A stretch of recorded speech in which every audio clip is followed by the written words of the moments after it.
छोटे और सवाल, दो छोटे और सवाल। स्वर्गीय बाला साहेब ठाकरे जी ने वैसे तो कहा था कि कांग्रेस के साथ मैं कभी हाथ नहीं मिलाऊंगा। उन्होंने एक व्यक्ति के खिलाफ तो खुलकर बोला था और वो है अबू आजमी। अबू आजमी ने याकूब मेमन की पैरवी की थी, सुनिए।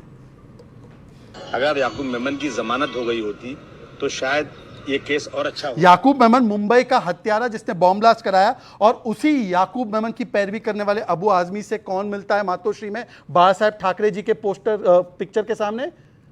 उद्धव ठाकरे। अब मैं पूछना चाहता हूं, क्या आपने माफ कर दिया? ये वही अबू आजमी है जिसने बाला साहेब ठाकरे जी को किस प्रकार से ओल्ड और सीनाइल गालियां बकी थी, आज उनके साथ आ गए। पटका नहीं, पट्टा डाल दिया इन्होंने कांग्रेस का और समाजवादी पार्टी का। पट्टा डाल दिया। संजय गुप्ता, ये अबू आजमी से मिलने की क्या आवश्यकता पड़ी? इसमें ज्यादा अनकंफर्टेबल ये अनुराग भदौरिया, इनकी पार्टी के हैं भाई, इनकी पार्टी के मुंबई चीफ हैं वो। ये समझ नहीं है, ये इस तरफ जाए उस तरफ जाए। देखिए मेरी एक बात सुनिए, आप किसी भी पॉलिटिकल पार्टी से मिलने से, उससे हाथ मिलाने से कोई अपनी विचारधारा नहीं त्याग देता। एक भी ऐसी पॉलिटिकल पार्टी बता दे जिसके साथ इन्होंने गठबंधन ना किया हो। कांग्रेस कौन सी नहीं है? पीडीपी के साथ नहीं किया, एनसीपी के साथ नहीं किया। कौन सी ऐसी पार्टी है? नीतीश कुमार हिंदुत्व विरोधी के साथ नहीं किया क्या? उससे उनके साथ कहां हुआ? नहीं, उनके समाजवादी कोई समाजवादी के साथ बताइए, ऐसी कोई पॉलिटिकल पार्टी नहीं है। समाजवादी के साथ कौन सा? ऐसी कोई, आप बीच में बोल रहे हैं। देखिए ऐसी कोई पॉलिटिकल पार्टी नहीं है जो हिंदुत्व विरोधी ना हो, कांग्रेस को एक दो को छोड़कर, जिनके साथ इन्होंने गठबंधन ना किया हो। किसी के साथ गठबंधन करने से इसका पटका डालने पर बीजेपी ने इसको बड़ा विषय बना दिया है। और ये तो विषय कोई बड़ा बनाते हैं। विषय की बात यह है कि एक 2019 के अंदर अजीत पवार जी आए थे।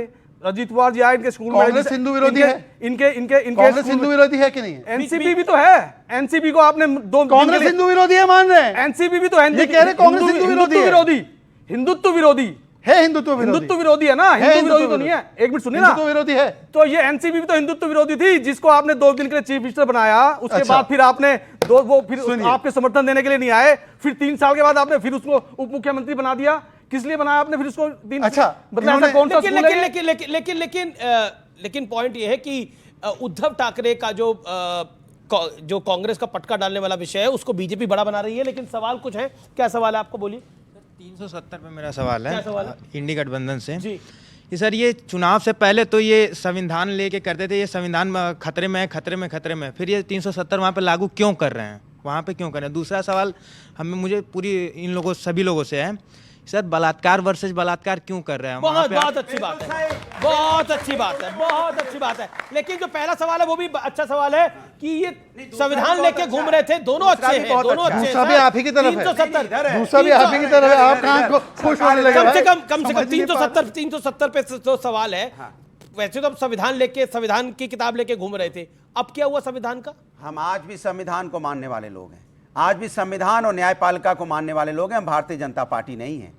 भारतीय जनता पार्टी हर चीज अपने सुविधा अनुसार करेगी। संविधान में आरक्षण है, आरक्षण खत्म करने की अगर मंशा किसी के अंदर है, पल रही है, तो भारतीय जनता पार्टी पल रही है। आप आईएएस यूपीएससी के एग्जाम नहीं बिना दिलाए आप 45 लोग भर्ती करना चाहते थे। क्यों भर्ती करना चाहते थे? फिर लोग यूपीएससी की तैयारी क्यों करते हैं भाई? जब आप नहीं, जब लेटरल एंट्री आप इनडायरेक्ट इंटरव्यू के माध्यम से भर्ती कर लेंगे तो फिर क्यों यूपीएससी की तैयारी हो रही थी? इसके मतलब आरक्षण छीनने की आपकी मंशा थी और आप अपने जैसे विचारधारा के लोगों को भर्ती करने की मंशा आपकी थी, तभी आपने 45 भर्तियां निकाली थी। बाद में हम लोग खड़े हुए संविधान की रक्षा के लिए, तब आपने वापस की। इसी तरह से आपको वापस करना पड़ेगा। सुन लीजिए कान खोल के, अग्निवीर योजना भी आपको वापस करनी पड़ेगी, ओल्ड पेंशन स्कीम भी आपको लागू करनी पड़ेगी। हम लागू करवा के रहेंगे। एक वाक्य, केवल एक वाक्य। संविधान के साथ है, यूसीसी के साथ खिलाफ।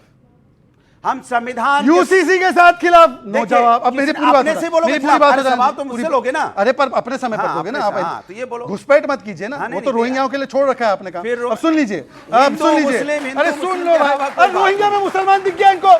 मैं सख्त आपत्ति करता हूँ। रोहिंग्या मुसलमान, इनके लिए रोहिंग्या मुसलमान है, इनके लिए अब्दुल कलाम आजाद मुसलमान नहीं है, रोहिंग्या ही मुसलमान है। देखिए अब सुन लीजिए, अरे सुन लीजिए भाई, सुन लीजिए। अरे आपने तो अबू आजमी को अपना लिया है, याकूब मेमन की पैरवी करने वाला। सुन लीजिए, दूसरी बात इन्होंने बोला हम तो संविधान के साथ है। रिजर्वेशन इन प्रमोशन किसने रोका था? इन्होंने। इनसे पूछ लीजिए, सबसे पहले रिजर्वेशन के बारे में 1961 से लेकर 1980 से 90 तक मंडल का विरोध किसने किया? गांधी परिवार ने। और आज उनके साथ बैठकर रिजर्वेशन पर ज्ञान बांट रहे हैं। अच्छा एक बार इनसे पूछ लीजिए, सुन लीजिए, ये लैटरल एंट्री के बारे में बोल रहे हैं ना, मनमोहन सिंह कहां से आए?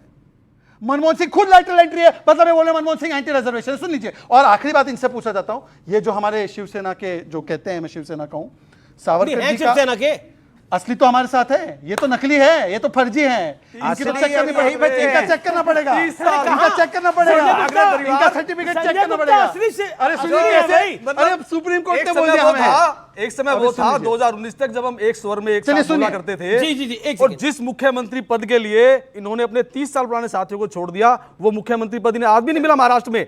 आज भी अपने मुख्यमंत्री को डिप्टी सीएम बनाने के लिए तैयार हो गए ये। और जो जिन्होंने इनकी 2 दिन में सरकार गिरा दी थी, अजीत पवार जी ने उनको फिर से अपने स्कूल में एडमिशन देकर के फिर से मुख्यमंत्री बना दिया। और ठाकरे परिवार को आज ये जिन्होंने 30 साल तक सत्ता के साथ समझौता किया, उनको मुख्यमंत्री देने के लिए तैयार नहीं है। ऐसा क्यों? मतलब आप आज ये हमें कह रहे हैं नकली है। लेकिन एक मराठी मानुष एकनाथ शिंदे सीएम है, आपको बुरा लग रहा है वो? नहीं, हमें ये बुरा नहीं लग रहा। बाला नहीं लग रहा? नहीं, हमें देखिए अब कुछ बातें ऐसी हैं, जैसे हमारा शिवसेना का एक ही एजेंडा था। बाला साहब ये चाहते थे कि शिव सैनिक जो है वो महाराष्ट्र का मुख्यमंत्री हो, उनका ये सपना था हमेशा से ही। तो जिस तरीके को उन्होंने अपना, उस तरीके से हम खिलाफ हैं। वो तो बाला साहब तो ये भी कहते थे कि अगर मेरी पार्टी का कांग्रेसीकरण होने लगेगा तो मैं ये दुकान छोड़ के बंद कर दूंगा। लेकिन आप तो कांग्रेस के साथ जाके मिल गए। नहीं, कांग्रेस के साथ जाके नहीं मिले हैं, उनके किसी भी गठबंधन के साथ गठबंधन के साथ ही तो ये भी रहे हैं, लेकिन उनके किसी विचार को समर्थन नहीं किया। जी जी जी जी, इन्होंने कहा कि हम लोग जो है असली शिवसैनिक है। असली शिवसेना की पहचान क्या थी?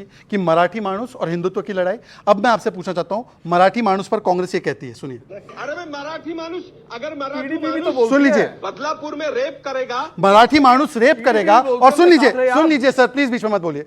मराठी मानुस रेपिस्ट है। और दूसरी बात, सनातन समाप्ति डीएमके ने बोला, सनातन बीमारी खड़गे जी के बेटे ने बोला। खड़गे जी ने कहा सनातन का राइज हो जाएगा, और उन्होंने कहा हिंदू धर्म धोखा है, रामचरितमानस पोटेशियम साइनाइड है। बताइए, आप शिवसेना में है तो बताइए कि इनके ऊपर क्या स्टैंड है आपका? एक बार बता दीजिए आपका क्या स्टैंड है। ये तो हिंदू विरोध था। जो कांग्रेस के प्रवक्ता आलोक शर्मा ने बोला, उस पर आपका बयान क्या है? देखिए, हमारी अपनी विचारधारा है, हम अपने आलोक शर्मा के नहीं। देखिए, कोई भी हिंदुत्व विरोधी जो बात है उसके साथ हम नहीं है। हिंदुत्व विरोधियों के साथ गठबंधन करना एक अलग चीज है, और अपने अरे वाह, हिंदुत्व विरोधी तो इन्होंने भी कर रखा है। नीतीश कुमार हिंदुत्व विरोधी नहीं है क्या? नीतीश कुमार पीडीपी हिंदुत्व विरोधी नहीं थी क्या? नीतीश कुमार ओके बोलिए, जवाब। नीतीश कुमार सर्वधर्म संभावी है। आप इस बात को समझिए। नीतीश कुमार का एक बयान दिखाइए हिंदुत्व के विरोधी है वो। उन्होंने साफ बोला है। आप कुछ भी बोल रहे हैं। हिंदुत्व विरोधी है, पीडीपी का हिंदुत्व विरोधी नहीं है। ज्ञान को थोड़ा बढ़ाइए। 30 साल आप अपने थोड़े ज्ञान को बढ़ाइए। दिक्कत क्या है कि शिवसेना ने एक ऐसा कैक्टस खाया है गले में, कांग्रेस नाम का, ना अब निकलते बन रहा है ना अंदर भेजते बन रहा है। ये दिक्कत है उनको। मतलब क्या कांग्रेस, इन्होंने बोला कांग्रेस नाम का कैक्टस आप खा चुके हैं, अंदर भी नहीं जा रहा, बाहर भी नहीं आ रहा। देखिए, कांग्रेस नाम का कोई कैक्टस नहीं है। कैक्टस कौन खाता है? मतलब ये अगर गठबंधन करे किसी ऐसी पार्टी से जिनका जो हिंदुत्व विरोधी पार्टियां हैं, तब इनका हिंदुत्व। कांग्रेस हिंदुत्व विरोधी है?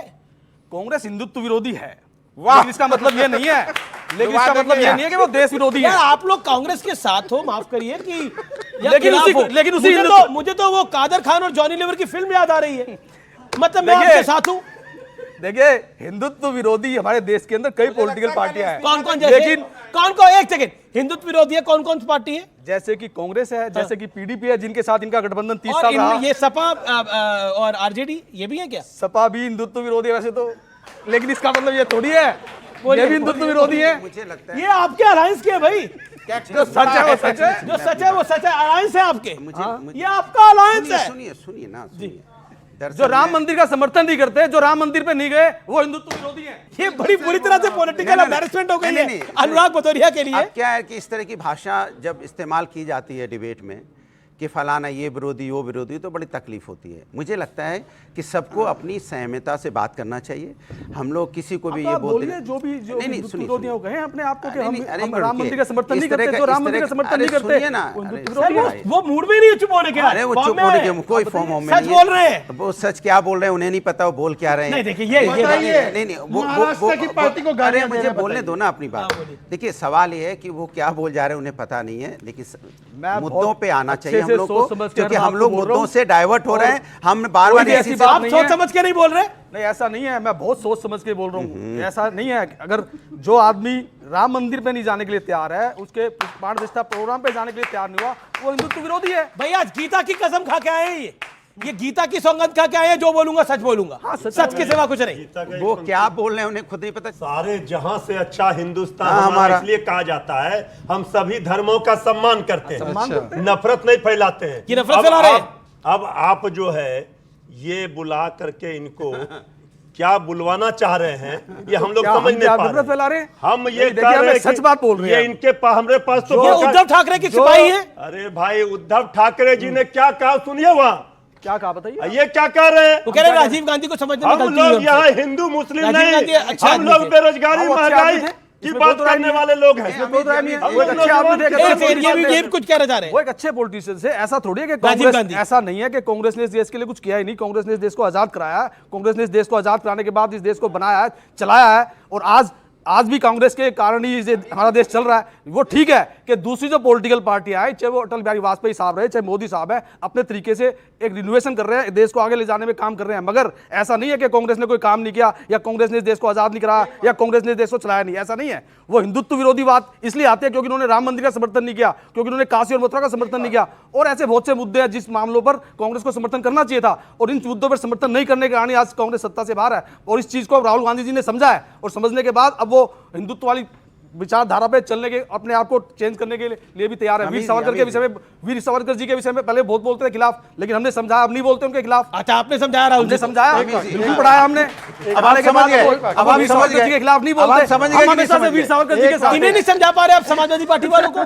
समाजवादी पार्टी भी समझेगी इनको, हमने क्या पर समझा? अबू आजमी तो मिले उद्धव ठाकरे जी से, समझे नहीं क्या? किसी से मिलने से, किसी के नाम मिलने से इससे कोई बदल नहीं जाता। पार्टी के अब प्रवक्ता ये अब चेक करना अब मैंने अगर इनसे हाथ मिला लिया, अच्छा, अमीर जी, किस ये कह रहे हैं आपको चेक करना होगा आप किस पार्टी के प्रवक्ता जी है। सर, हमें चेक कर लीजिए, आप किसी जी पार्टी चेक करेंगे। उद्धव 5 जी साल की हो गए मुझे, विचारधारा को आप 5 साल हो बता नहीं रहे गए, हैं। 5 साल हो गए मुझे डिबेट करते हुए, 5 साल हो गए नहीं, प्रवक्ता के आप तौर पर आते हुए। विचारधारा किस मुझसे पार्टी- अब भी कई लोग पूछते हैं कि आप हो किस पार्टी की तरफ। अगर मैं सही विचारधारा बात बोलता हूँ को रखना तो है। पूछते हैं हो किस तरफ। उद्धव आप ठाकरे बीच जी में का बोलिए, क्या लाइन है ये ना बोलिए। क्या आप लाइन है? जांच क्यों रहे हैं उन्हें भाई? मतलब आप हिंदुत्व मतलब विरोधी मैं क्या क्या बोल रहे हैं आप? मैं क्या आपकी तरफ बोलने लगा आप हूं? उद्धव ठाकरे जी की अरे बात उद्धव को- ठाकरे जी जो की तो उनकी बात करो। पार्टी की अब बात उद्धव कीजिए। ठाकरे जी ने क्या बोला वो बताओ। आप अब अमीर जी के क्यों चक्कर में पड़ रहे जो हो। बोला उन्होंने मैं पार्टी समर्थन आप कर रहा हूं। अमीर जी के चक्कर में क्या पड़े हो? आप मैंने उद्धव कहा जी तो- क्या कहते हो बताओ ना। देखिए अनीस जी का जो माइक है उधर आपसे हटेगा ही मैंने नहीं। कहा तो कि राजीव गांधी जी को समझने में गलती हो सकती इंडिया है। अलायंस कह रहा है हमारे एक प्रवक्ता से माइक हटा लो। इंडिया अलायंस कह रहा है हमारे एक प्रवक्ता से माइक हटा लो। ये जितनी देर बोलेगा हमारी पोल खोले जा रहा है। ये परेशान हो गए दोनों।